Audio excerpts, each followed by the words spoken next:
So Ratchet and Clank is coming out in the PS5 launch window. So we haven't announced a specific release date yet, so stay tuned for that. Excuse me, Mike, if that is your real name. How big do you think a window is? I don't know if 211 days counts as launch window, Insomniac. Forget Puddlegate. I vote we start Windowgate, am I right? Who's with me? No one? No, that checks out. I'm recording this video on March 23rd, so Ratchet and Clank Rift Apart comes out in a little under 3 weeks, and by the time this video comes out, that number is probably going to be closer to 2 weeks. I'm excited for this game. I'm not somebody who grew up with this franchise because the only one that came out while I had a PlayStation was the 2016 reboot, and I was already 16 at that point, so it's not exactly part of my childhood, but hey, these games are fun, bright, colorful, the weapons are creative, just all around this is a fun franchise. It's also the fourth proper PlayStation exclusive to come out since the PlayStation 5's launch, and while that might sound like it's not a big deal, nah, it's the fourth. That's not even a significant number. The first three were important, but fourth? That's not even podium. No pressure on Ratchet and Clank. Well, I'm that one dude in your family gathering that you've never seen before, but he's making all this noise off in the corner and spewing his opinions that no one cares about, going, hey, this Ratchet and Clank game is pretty important, man. But I'm here to back up that claim. Ratchet and Clank is the most important game for Sony that's released in this time frame, and it might be the most important game, hands down, in terms of dictating the future of Sony exclusives. So why is that, and what does it have to absolutely nail above all else? Let's look at the other three games that were released exclusively on PlayStation platforms before this one. And yes, I am kind of ignoring Sackboy. I love that game. It's great. It's got some nice uses of the new controller, but we can agree that that game isn't exactly the embodiment of next gen. That's not even a diss, it's just how it is. First, we have Spider-Man Miles Morales, and this is a game that, as fun as it was and as interesting as it was at using some of the new PS5 features, it was not a full game. It was kind of a 1.5, and it was available on PS4 as well, and it overall just felt like an amazing game, but not something we'd never seen before. Demon's Souls is up next, or kind of at the same time, and this is a game that clearly showed us just how beautiful PS5 games could be and how well they could run while looking that good. But again, it only took some light advantages of the actual new tech in the PlayStation 5 controller, and frankly, you look at games like Uncharted 4, God of War, and The Last of Us 2 and say, you know, Demon's Souls looks absolutely amazing, but so did these games. How much of a leap is this generation considering Sony's been parading around just how big of a leap the PS5 is? Are we really just getting a tiny improvement and that's about it? Then came Returnal, and it hit all the check marks. It was original, it looked amazing, it ran amazing for the most part, it had a detailed world with ridiculous particle effects, it used 3D audio, it used haptics to feel the raindrops, it used the adaptive triggers, and it really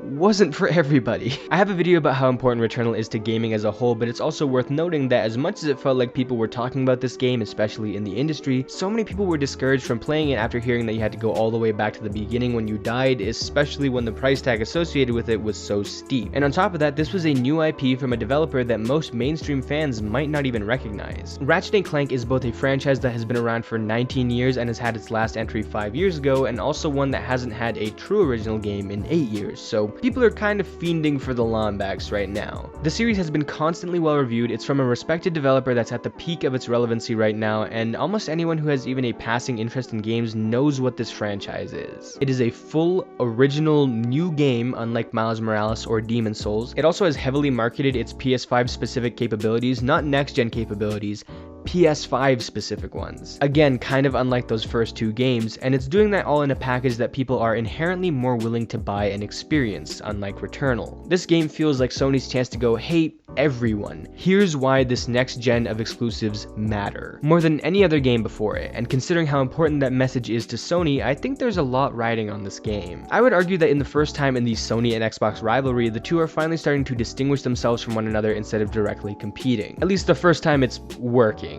Of course, Xbox had the half-hearted Connect, and Sony had the even half-year-hearted Move in order to retaliate that change, and then you get smaller commitments and differences like Sony pushing VR, which it's getting close to iterating on, but until recently, this wasn't the most convincing prospect in Sony's family of gaming tech. But as of the PS5 and Xbox Series generation, we finally have properly handled and well-defined marketing tactics for these two systems. Xbox is pushing its subscription service, Game Pass, which has hundreds of games on it for a low monthly cost, and PlayStation is pushing its revolutionary exclusives, games that you can't get anywhere else and are constantly being nominated for Game of the Year awards and getting amazing review scores. These are their primary weapons of choice here. PlayStation also has a subscription service, but it's not as great of a prospect and still needs improvement and more more content. Xbox has exclusives, but we're still unclear just how many Bethesda games will be exclusive to Xbox, and either way, as of now, the actual exclusives that have come out recently haven't really held a candle to Sony. So if we're looking at Sony's side of things, of course having a better subscription service would be a good call for them, but the clear competitive advantage they have right now, and the one that they seem to be pushing with full force, is their exclusives. Now, exclusives have always been part of gaming, but with the increase in crossplay support, PC gaming, and general access to things that can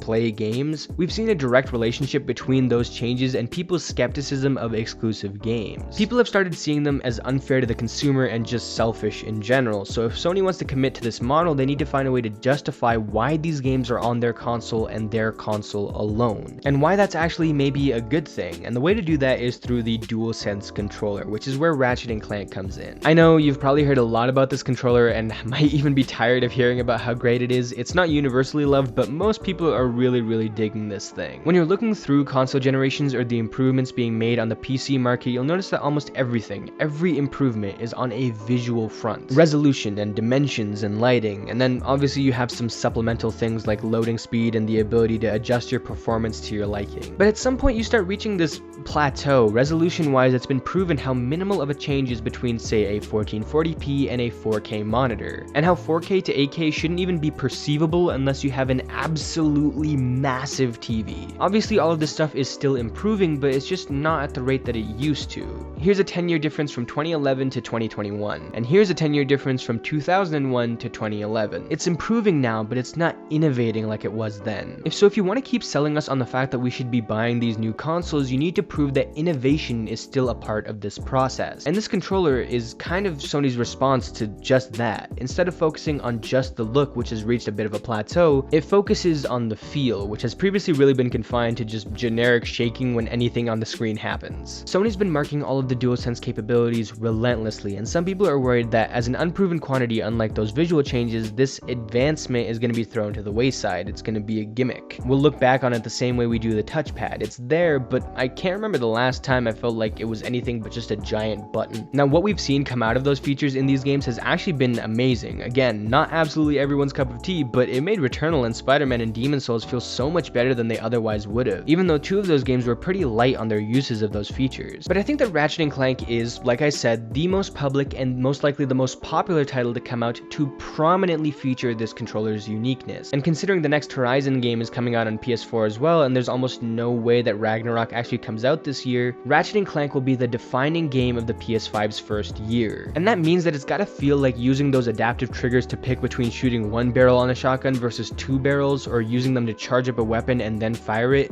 or any of the uses of the haptics have to feel like they're actually improving the game and not just existing for the sake of it. If I go through all of Ratchet and Clank Rift Apart and I never find a feasible time where I want to unload only one barrel on the Enforcer or anything similar for other weapons, I think that'll be a problem. It'll have very minimal effect on the game itself, but it could have a big effect on the perception on Sony's big new selling point and whether or not it's actually useful, or is maybe just tricking you into thinking it is. If Sony's all about exclusives, with the way games are moving, they need to show that games on their console are only on their console for a reason, and that reason is good enough. And in their first year, this is the absolute best way to prove that. I have full confidence in Rift Apart as a game, but I am really interested to see if it performs as the showcase it truly needs to be. Thanks for watching, guys. I hope you enjoyed. If you did and you're new here, leave a like, leave a sub, and hit the bell if you're interested in more of my upcoming videos. I also already have a ton of stuff on the channel that you might be interested in, so take a look at the description. You'll find some playlists to look through, and other than that, hopefully I'll see you guys in the next one.